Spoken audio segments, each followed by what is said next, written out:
نحمده ونستعينه ونستغفره ونؤمن به ونتوكل عليه ونعوذ بالله من شرور أنفسنا ومن سيئات أعمالنا من يهده الله فلا مضل له ومن يضلله فلا هادي له ونشهد أن لا إله إلا الله وحده لا شريك له ونشهد أن سيدنا ونبينا ومولانا محمدا عبده ورسوله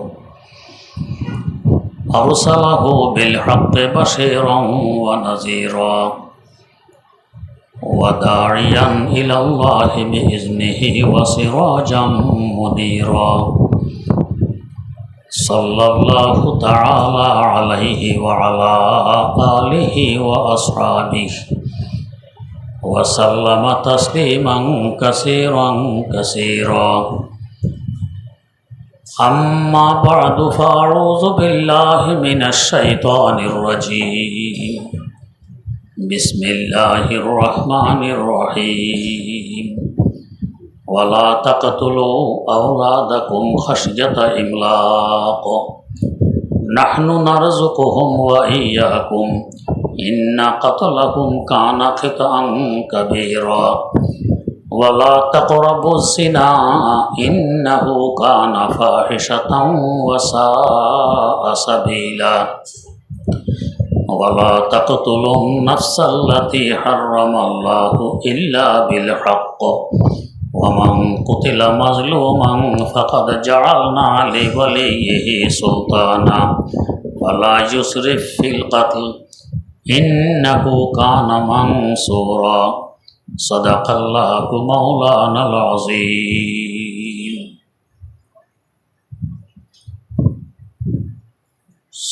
সূরা ইসরা ৩১ নম্বর আয়াত থেকে তেলাওয়াত করা হয়েছে। এর আগের আয়াতগুলোতে আল্লাহ পাক যে আমাদেরকে রিজিক দান করেন, কাউকে বেশি কাউকে কম, এই সম্পর্কে আলোচনা করেছিলেন। যেহেতু তিনি বুঝিয়ে দিলেন যে রিজিক আমি দেই, বেশি দিলেও আমি দেই, কম দিলেও আমি দেই, অতএব অবৈধ পন্থা অবলম্বন করা তোমাদের জন্য ঠিক হবে না। একটি অবৈধ পন্থা আরবরা অবলম্বন করত, নিজ সন্তান হত্যা করে ফেলত রিজিকের ভয়ে। আল্লাহ রাব্বুল আলামিন বলেন, ওয়ালা তাকতুলু আওলাদাকুম খাশিয়াতা ইমলাক, দারিদ্রতার ভয়ে নিজের সন্তানকে হত্যা করবে না।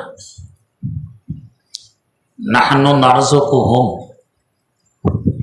ওদের রিজিক আমি দিই, ওয়া ইয়্যাকুম, এবং তোমাদের রিজিকও আমি দিই। ইন্না কাতালাহুম কানা খিতআন কাবীরা, এই ছোট বাচ্চাদেরকে হত্যা করা অনেক বড় পাপ।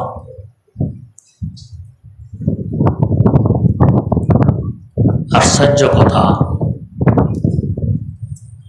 সন্তান বেশি হলে রিজিকের অনটন দেখা দিবে, এই ভয়ে সন্তান হত্যা করত। আল্লাহ পাক বলেন, নাহনু নারযুকুহুম, ওদের কথা আগে, সন্তানের রিজিক আমি দেই, এরপরে যায় ওয়া ইয়্যাকুম, তোমাদের রিজিকও আমি দেই। তোমাদের কথা পরে, সন্তানের কথা আগে। বোঝা গেছে এই দুর্বলদের উসিলায়, ছোটদের উসিলায় আমাদের রিজিকের ব্যবস্থা হয়। হাদিস শরীফেও বর্ণিত যে আল্লাহ পাক তোমাদের রিজিকের ব্যবস্থা করেন লিযুআফাইকুম, যারা তোমাদের মধ্যে দুর্বল, গরিব, মিসকিন, অসহায়, অপ্রাপ্তবয়স্ক, ছোট বাচ্চা, এদের বরকতে তোমাদেরকে রিজিক দেওয়া হয়। তাই আগে বাচ্চার কথা, নাহনু নারযুকুহুম, ওদের রিজিকের ব্যবস্থা আমি করি। 2 নম্বরে গিয়ে ওয়া ইয়্যাকুম, তোমাদেরও আমি করি। আরবদের মধ্যে কোন কোন গোত্রের প্রথা ছিল, সন্তান জন্ম নিলে রিজিকের ভয়, আর মেয়ে সন্তান জন্ম নিলে লজ্জার ভয় সন্তান হত্যা করে ফেলত। কিভাবে করত? কোন কোন গোত্রের নিয়ম ছিল, সন্তান জন্মগ্রহণ করা মাত্র তার মাথায় পাথর মেরে মাথা ভেঙে দিত। কেমন প্রচণ্ড হৃদয়ের কথা! নবজাত শিশু ফুলের ন্যায় স্বচ্ছ জীবন নিয়ে এসেছে, কলঙ্ক মুক্ত, তার কোনো পাপ নেই, কোনো দোষ ত্রুটি নেই। তার মাথায় পাথর মেরে তাকে হত্যা করে ফেলা, সে কিছু বলতেও পারে না, বুঝতেও পারে। কোন কোন গোত্রের নিয়ম ছিল, গলা টিপে ধরে রাখত, শ্বাস রুদ্ধ করে হত্যা করে ফেলত। কেমন কথা! কোন কোন গোত্রের নিয়ম ছিল, তলোয়ার দিয়ে জবাই করে দিত, সন্তান ভূমিষ্ঠ হলে জবাই। কারো নিয়ম ছিল, সন্তান জন্ম নিলে ঘরের ছাদ কিংবা পাহাড়ের টিলার উপর থেকে নিচে ফেলে দিয়ে মেরে ফেলত। আর যারা একটু হৃদয়বান ছিল, এরা আমরা যেভাবে লাশ দফন করি এভাবে কবর খনন করে ভিতরে শোয়াই দিয়ে উপরে তক্তা কিংবা কাঁচা ইট দিয়ে মাটি দিয়ে দিত। এটা হলো একটা দয়ার বহিঃপ্রকাশ।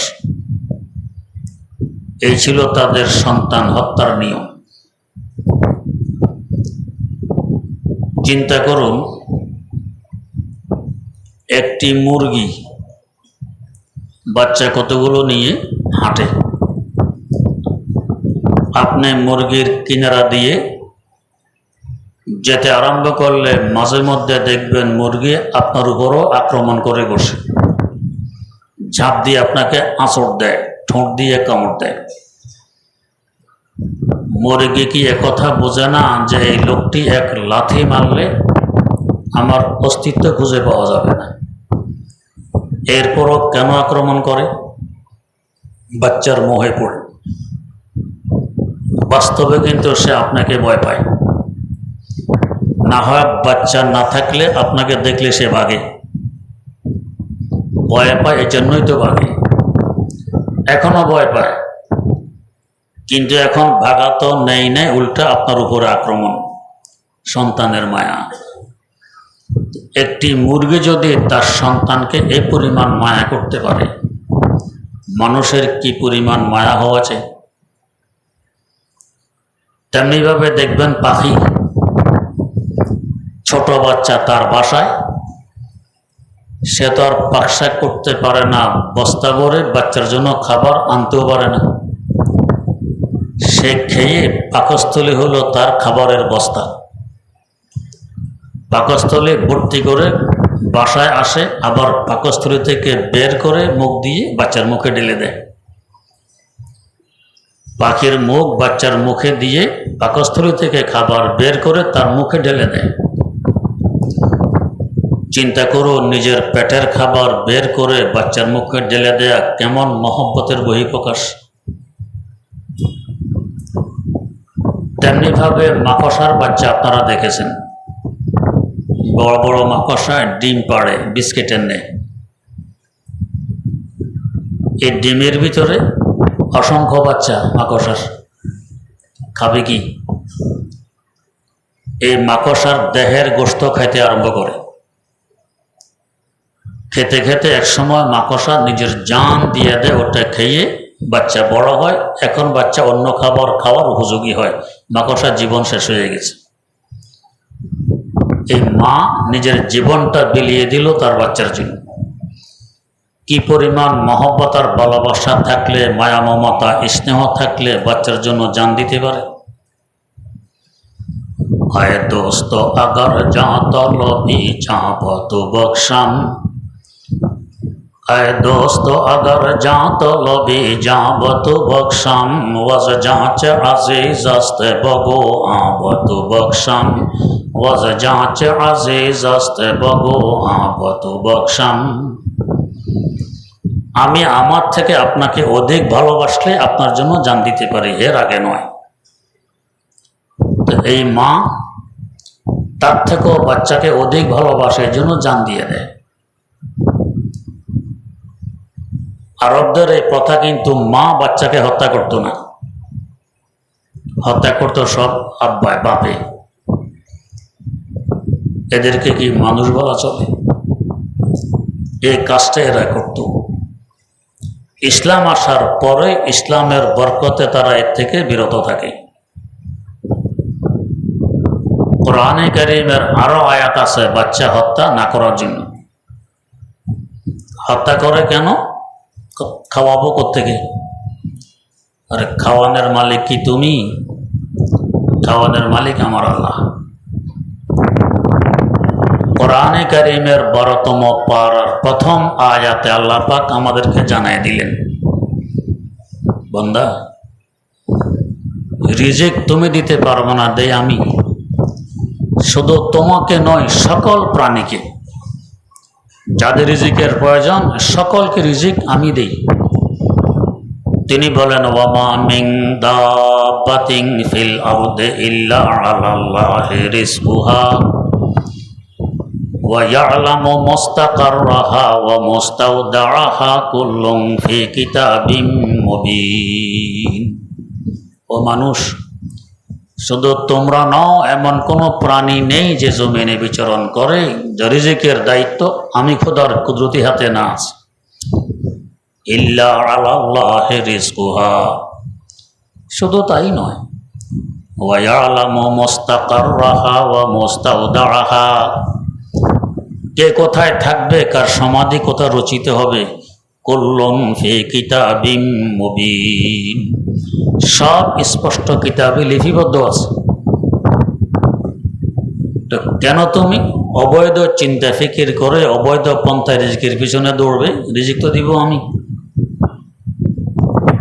তোমার অবৈধ রাস্তায় দৌড়ার কারণে রিজিকটা অবৈধ হয়ে আসবে, ক্ষতি তোমারই হবে, রিজিক তো আমি দিব। হযরত শেখ সাদি রহমতুল্লাহ আলাইহি আজীব গরীব বুজুর্গ ছিলেন। তিনি আমাদেরকে বুঝাইতেছেন রিজিকের ব্যাপারে। তো খোদাওয়ান্দে কারে কে আবদে খরিদ, খোদাওয়ান্দে কারে কে আবদে খরিদ, বদারাত বকাইফা কে আবদা ফেরিদ। গোলাম খরিদ করতো আগের যুগে, গোলাম। তো যে খরিদ করে হে হয়তো গোলামের মালিক।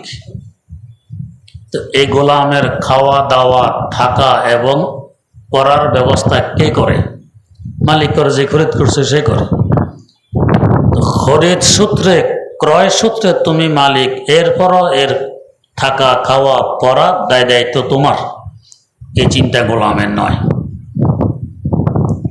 আর যিনি সৃষ্টিকর্তা হিসাবে আমাদের মালিক, তো তার উপরে কি আস্থা রাখা যায় না যে আমাদের থাকা খাওয়া পড়া সব দায়িত্ব তার?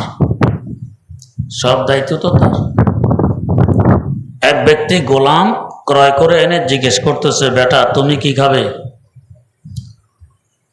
আপনি যা খাওয়ান। কি করবে? আপনি যা করান। কোথায় থাকবে? আপনি যেখানে রাখেন। কি করবে? আপনি যা করান। তো তুমি একজন মানুষ, তোমার ব্যক্তিগত কোনো মতামত নেই? ব্যক্তিগত মতামত থাকলে কি আর গোলাম হতেন? ব্যক্তিগত মতামত থাকে যে মুক্ত, যে স্বাধীন, তার গোলামের কোনো মতামত নেই, মতামত মনিবের। অথচ ওই মনিবটা হইল ক্রয়সূত্রী। আর যিনি আমাদের মনিব সৃষ্টিকর্তা হিসাবে, তাহলে আমাদের মতামত চলবে এখানে? চলবে না। তো খোদাওয়ান্দে কারে কে আবদে খরিদ, বদারাত বকাইফা কে আবদা ফেরিদ। যিনি সৃষ্টি করছেন তিনি কেন রিজিক দিবেন না? তিনি তো মালিক। তোরা নিশ্চয়ই তাকে আবার কর দেগার কেমন লোকেরা আবার খোদা বন্দেগার কেমন লোকেরা আবার খোদা বন্দেগার। গোলাম ভরসা রাখে তার মনিবের উপরে, আমাকে আমার মনিব খাওয়াবেন, আমাকে মনিব পড়াবেন, আমার থাকার ব্যবস্থা মনিব করবেন, তো তুমি কেন করবে না?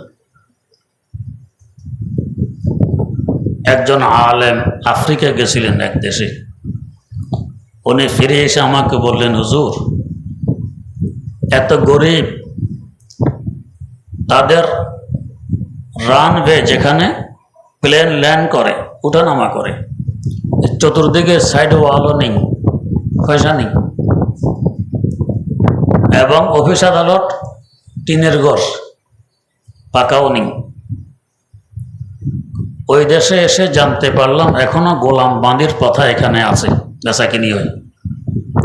ভাবলাম গোলাম মুক্ত করলে অনেক ফজিলত হাদিসে বর্ণিত, এখন তো এই প্রথা নেই, মুক্ত করে ফজিলত অর্জন করার সুযোগ নেই।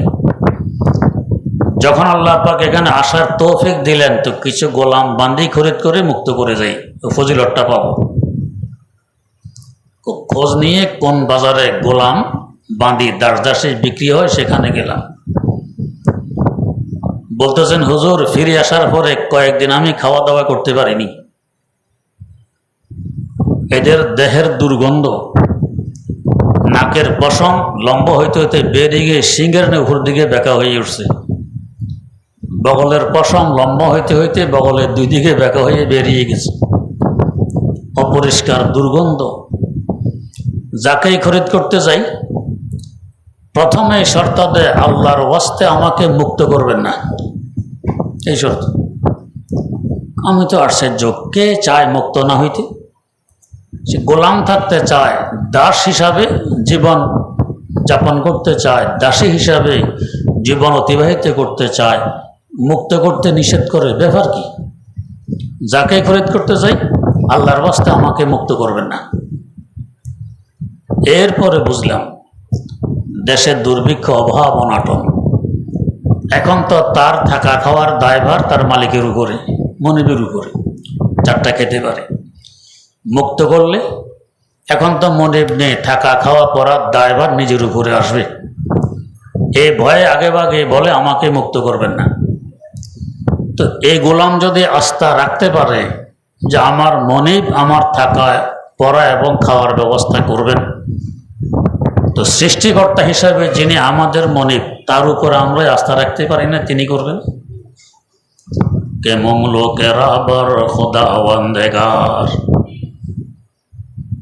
যিনি ব্যবস্থা করবেন, কিভাবে করবেন তিনিই জানেন। কোত্থেকে আসবে, কিভাবে আসবে, আমাদের কল্পনার বাইরে। অনেক সময় দেখা যায় মনে হয় এখান থেকে রিজিক আসবে, আরো লস মোটো আসেনি, আর একখানের কল্পনাও নেই, অনেক রিজিক এসে গেছে। তো বাচ্চা কাচ্চা রিজিক সে নিয়ে আসে, আমার রিজিক আমি নিয়ে এসেছি, বাচ্চার রিজিক তো আমি নিয়ে আসিনি। তো কেন তার রিজিকের চিন্তা, তাকে হত্যা করি? কত বড় অপরাধ। আমাদের এক মুরব্বী ছিলেন, ধানমন্ডি থাকতেন। তো একদিন আমি এবং মাওলানা আব্দুল মালেক ওনার সামনে, এক যুবক আসছে, ওনার সম্পর্কে নাতি হয়। প্রশ্ন, ভাই বিয়ে করস না কেন? বিয়ে কেন করো না? তো নাতি উত্তর দেয়, দাদা যা কিছু কামাই করি কোনো রকম নিজে চলতে পারি, বিয়ে করলে বউ খাওয়াবো কোত্থেকে? আমরা তো মনে করি ভালো যুক্তি এত দিল, কোন রকম নিজে চলতে পারে, আয় রোজগার দিয়ে বউ খাওয়াবো কোত্থেকে? উনি দিলেন দমক, বেকুব, তোর বউ এখন যেখানে আছে ওর রিজিক ওখানে যায়, যেমন তোর রিজিক তোর কাছে আসে। বিয়ে করে বউ তোর কাছে নিয়ে আস, রিজিক এখানে আসবে। খানেওয়ালা যেখানে, খাবার সেখানে যাবে না? আপনি আমাকে দাওয়াত দিলেন, খেতে বসলেন আপনার ড্রয়িং রুমে, তা আপনি কি মাস্টার বেডে নিয়ে খাবার বন্টন করবেন? আমি তো ড্রয়িং রুমে বসা। তো যেখানে খানেওয়ালা খাবার তো এখানে আসবে। তো তোমার বউ এখন তার বাপের বাড়ি, খাবার ওখানে যায়, তার রিজিক ওইখানে যায়। বিয়ে করে তোমার বাড়ি নিয়ে আসো, তো রিজিক এখানে আসবে। কত বড় গুরুত্বপূর্ণ কথা। ঠিক এরকম আপনি একা, রিজিক আসতেছে সিঙ্গেল, বিয়ে করবেন ডবল হলে রিজিক এখন ডবল আসবে। বাচ্চা জন্ম নিবে, রিজিক আরো বাড়বে। আরেক বাচ্চা জন্ম নেবে, আরো বাড়বে। যত জন্ম নেবে তত বাড়তে থাকবে। ও রিজিক নিয়ে আসতেছে, আমারটা সে কেড়ে খায় না, ওরটা ও খায়। এটা আমাদের অভিজ্ঞতা আছে। যখনই বাচ্চা বাড়ে তখনই রিজিক বাড়ে। আল্লাহ রাব্বুল আলামিনের বিধান, লাইসা বিযাল্লামিল লিল আবিদ, বিন্দু মাত্র বান্দার উপর কোনো জুলুম করেন না। তো তাই বলেন লা তাকতুলু আওলাদাকুম খাশিয়াতা ইমলাক, রিজিকের ভয়ে গরিব হয়ে যাবে এই ভয়ে সন্তান হত্যা করবে না। নাহনু নারযুকুহুম ওয়া ইয়্যাকুম, ওদের রিজিক আমি দেই, তোমাদেরকেও আমি দেই, ওদেরটা আগে, ওদের উসিলায় তোমাদেরটা। হত্যা করলাম মানে উসিলা শেষ করে দিলা, তুমি এখন সমস্যায় পড়বে, সমস্যা করবে।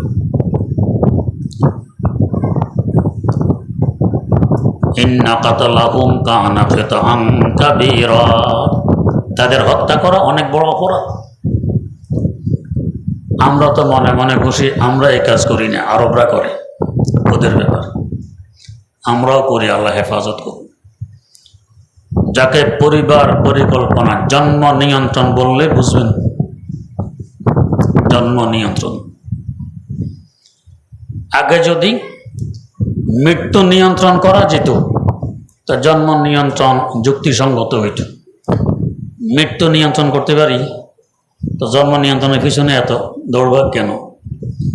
ওইটা যদি থামাও তো এটাও থামাও, ওইটা তো কিছু করতে পারে না, এটা নিয়ে দৌড়ভাগ। এরপরও যখন আমাদের দেশের জন্ম নিয়ন্ত্রণ শুরু হয়, মূল দায়িত্বে যিনি ছিলেন উনি তো নিয়ন্ত্রণ আগেই করবেন।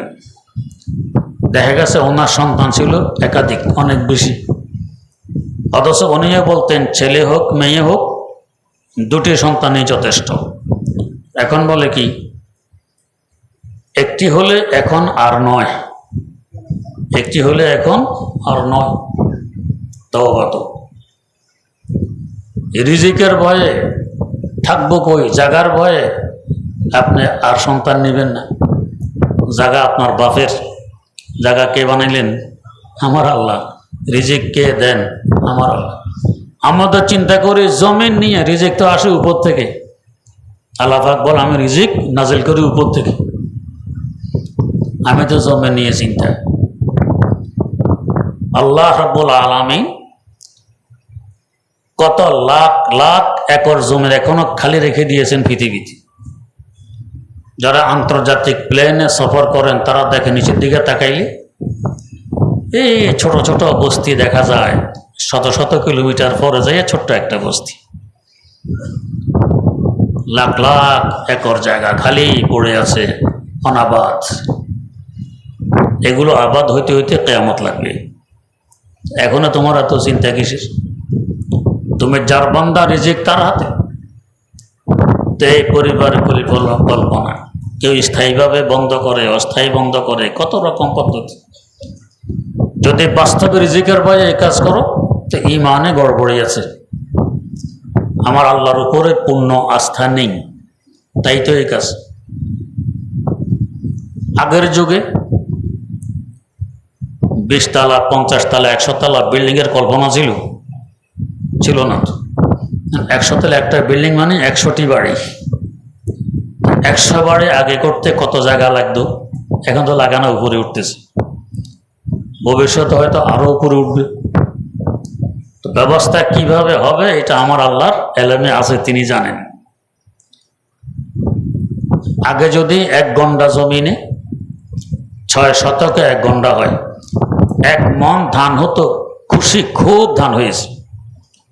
আর এখন 1 গন্ডায় 4 মন 5 মন 6 মন ধান হয়। কে বাড়াইলেন? আমার আল্লাহ। তো আমরা তো সচক্ষে দেখতেছি কিভাবে রিজিক বাড়তেছে। বেশি দূরের কথা না, আমি যখন লালবাগ মাদ্রাসায় পড়ি তখন ঢাকা থেকে আমাদের দক্ষিণ কুমিল্লা লাকসাম বাস ভাড়া ছিল 10 টাকা। 10 টাকা। এখন সেখানে 300, 400, 500, 600, 700 টাকাও ভাড়া নেয়। ওই সময় এক বেটা লালবাগের গেটে আঙ্গুর বিক্রি করত, 1 ছটাক আঙ্গুর বিক্রি করত 5 টাকায়। তার মানে এখনকার হিসাব অন্তত 250 টাকা। 1 ছটাক আঙ্গুর 250 টাকা হলে 16 ছটাকে হয় 1 সের। তখন কেজি আবিষ্কার হয়নি। 16 আড়াইয়ে কত? 40। 4000 টাকা আঙ্গুরের কেজি হয়তো তখনকার হিসাবে। এখনকার হিসাব করলে তখন পড়তে কত? 4000 টাকা। তখনকার হিসাবে পড়তো 80 টাকা। 1 ছটাক 5 টাকা হলে 16 ছটাকে 1 সের, 5 16 80। তখনকার হিসাবে 80 টাকা আঙ্গুরের সের। এখনকার দ্রব্যমূল্য হিসাব করলে 4000 টাকা হয়। এখন যদি আঙ্গুরের কেজি 4000 হইতো ওই হিসাবে মিলত। এখন আঙ্গুরের কেজি কত? 4000 না 400? কত কম না? এত কমে গেল। এরপরও আঙ্গুলের স্তূপ দোকানে। তখন আমরা এখানে দেখতাম লালবাগের মাদ্রাসার সামনে, তাও 1 ছটাক প্যাকেটের ভিতরে দিয়ে স্টাফটা মেরে সুন্দর করে প্যাকেট করে দিত। আমরা একটা একটা করে আঙ্গুর খেতাম। করাচি যাওয়ার পরে দেখে ঠেলা গাড়িতে করে আঙ্গুর বিক্রি করে গলিয়ে গলিয়ে কেজি 5 টাকা। এরা মুটমুট করে মুখে দেয়। মুড়ি যেরকম মুট করে মুখে দেয়, আঙ্গুর মুট করে মুখে দেয়। আমরা তো দেখে আশ্চর্য, আরে আঙ্গুর এইভাবে খায়। এখন আমাদের দেশও করাচিতে জুমার নামাজ পড়তাম, রাস্তার 2 পাশে ফলের দোকান, মেসোয়াকের দোকান, টুপির দোকান, আতরের দোকান, রুমালের দোকান, তসবির দোকান। আমাদের দেশে আমরা এগুলো মোটেও দেখিনি, টাকাও দেখিনি। আফসোস করতেন আমাদের দেশে এগুলো নেই। এখন আমাদের দেশ মসজিদ থেকে বের হলে ফল আছে, তরি তরকারিও আছে, টুপি মেসোয়াক, কি খরিদ করবেন সব আছে। আল্লাহ পাক রিজিক কত বাড়াই দিয়েছেন। তো মানুষ বাড়তেছে, প্রয়োজন বাড়তেছে, রিজিকও বাড়তেছে। কিভাবে বাড়াবেন আমার আল্লাহ জানে, এটা আমরা জানবো না। অতএব রিজিকের ভয়ে সন্তান নেওয়া যাবে না, রিজিকের ভয়ে অমুক কাজ করা যাবে না, এটা বেহুদা কাজ। এমন ঘটনা আমাদের সামনে আছে, 2টি সন্তানে যথেষ্ট। সন্তান 2টা হওয়ার পরে স্থায়ীভাবে বন্ধ করে ফেলছে অপারেশনের মাধ্যমে। ডায়রিয়া হয়ে 2 সন্তান শেষ, মারা গেছে। হায় রে কান্না, এখন কি করবে? নিঃসন্তান থাকতে হবে সারা জীবন। এরকম কত ঘটনা সামনে। তো সন্তান বাড়বে, তার রিজিক সে নিয়ে আসবে। প্রবাদ আছে, মেহমান যে আসে, মেহমান আতা হ্যায় আপনা রিজিক খাতা হয়, দোয়া দে কে যাতা হয়।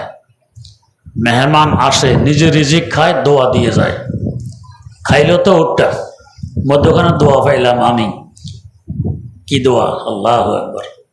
আল্লাহুম্মা আত'ইম মান আত'আমানি ওয়াসকি মান সাকানি ওয়া আরদি মান আরওয়ানি আল্লাহুম্মা বারিক লাহুম ফিমা রাযাকতাহুম ওয়াগফির লাহুম ওয়ারহামহুম। আমরা তো মনে করি কি, দোয়া করছে আল্লাহ রিজিক দাও, যে আমারে খাওয়াছে তাকে খাওয়া, যে পান করাছে তাকে পান করাও, রিজিক দাও, রহমত নাজিল করো। দোয়া এত ছোট্ট নয়। হাদিসের এক একটি দোয়া আমাদের কল্পনার বাইরে তার পরিধি। আল্লাহুম্মা আত'ইম মান আত'আমানি, আল্লাহ আপনার যে বান্দা আমাকে খাওয়াইলেন আপনিও তাকে খাওয়ান। বান্দা তো খাওয়াইছে তার সামর্থ্য অনুযায়ী, আল্লাহ খাওয়াবেন আপনার শান অনুপাতে। বলেন তো কত বড় দোয়া। আমার মেজবান আমাকে খাওয়াইছে তার সামর্থ্য অনুযায়ী, আল্লাহ খাওয়াবেন আল্লাহ পাকের শান অনুযায়ী, কত বড় দোয়া। আমার মেজবান আমাকে খাওয়াইছে দৈহিক খাবার, দেহের উপকার হবে, আমার আত্মার উপকার হবে না, দিনের উপকার হবে না। আল্লাহ আপনি একে খাওয়াবেন দৈহিক খাবার, আত্মিক খাবার, সর্বপ্রকারের খাবার। আল্লাহ ও তো খাওয়াইছে দুনিয়ায়, আল্লাহুম্মা আত'ইম মান আত'আমানি, সে তো খাওয়াইলো দুনিয়ায়। আপনি খাওয়াবেন দুনিয়া আখিরাত উভয় জাহানে। আল্লাহুম্মা আত'ইমান আত'আমান, উভয় জাহানে। ওয়াসকিমান সাকানি, আল্লাহ যে আমাকে পান করাইলো আপনিও তাকে পান করান। মেজবান পান করাইছে, তার সামর্থ্য অনুযায়ী আপনি করাবেন, আপনার শান অনুপাতে। সে পান করাইছে দৈহিক পানীয় বস্তু, পানি, শরবত ইত্যাদি, আপনি পান করাবেন। দেহের উপকার হয়, আত্মার উপকার হয়, শরাবে মহব্বত, শরাবে মারেফাত, সব আপনি পান করাবেন। কত বড় দোয়া! সে পান করাইছে শুধু দুনিয়ায়, আপনি করাবেন দুনিয়া আখিরাত উভয় জাহানে। এটার ভিতরে বেহেশতের দোয়া তো চলে আসতেছে। আখিরাতে পান করাইতে হইলে শরবত বেহেশত ছাড়া। শরবতের নদী কোথায়? বেহেশতে। পানির সমুদ্র কোথায়? বেহেশতে। দুধের নহর কোথায়? বেহেশতে। মধুর সাগর কোথায়? বেহেশতে। তো এই যে দোয়াগুলো হচ্ছে, ভিতরে আছে কি? বেহেশতে নিয়ে যান, তবে তো এগুলো পান করা সম্ভব। ওয়াসকিমান সাকানি বা আরবেমান আরওয়ানি, আল্লাহ যে আমাকে তৃপ্তি লাভ করাইছে আপনি তাকে তৃপ্তি লাভ করান। আমার মেজবান আমাকে তৃপ্তি লাভ করিয়েছে, তার সামর্থ্য অনুযায়ী আপনি করবেন, আপনার শান অনুপাতে।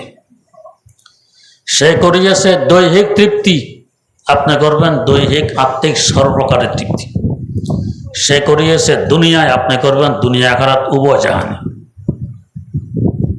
আরো বেমান আরো আনি। আল্লাহুম্মা বারিক লাহুম, হোম হলো প্রিপোজিশন, বহু বচন। আল্লাহ আপনি এদেরকে বরকত দেন, কারণ খাবার আমাকে সে একা খাওয়ায়নি। এর মধ্যে তার কর্মচারী, তার স্ত্রী, তার ছেলে মেয়ে, আরও কত লোকজন বাজারে আনছে, ব্যবসায়ী, উৎপাদন করছে, চাষি, সব এই হোমের ভিতরে আছে। আল্লাহুম্মা বারিক লাহুম, এই চাষি থেকে নিয়ে আমার সামনে খাবার আসা পর্যন্ত যত হাজার মাখলুকের মেহনত আর পরিশ্রম আছে, আল্লাহ সকলকে আপনি বরকত দান করুন। ওয়াগফির লাহুম, বরকত তো দিবেন দিবেন, ক্ষমা করে দেন এ সবাইকে। ওয়ারহামহুম, শুধু ক্ষমাও নয়, আপনি মেহরবানি করবেন, দয়াও করবেন। কত বড় দোয়া! আমাদেরকে দাওয়াত দেওয়ার পরে কই, হুজুর একটু দোয়া করে দেন, দোয়া করে দেন। আর হুজুর তো হাদিসে বর্ণিত দোয়া করছে, কিন্তু তৃপ্তি হয় নাকি? হাত তুলে শুনাইতে হবে দোয়া, শুনালেন।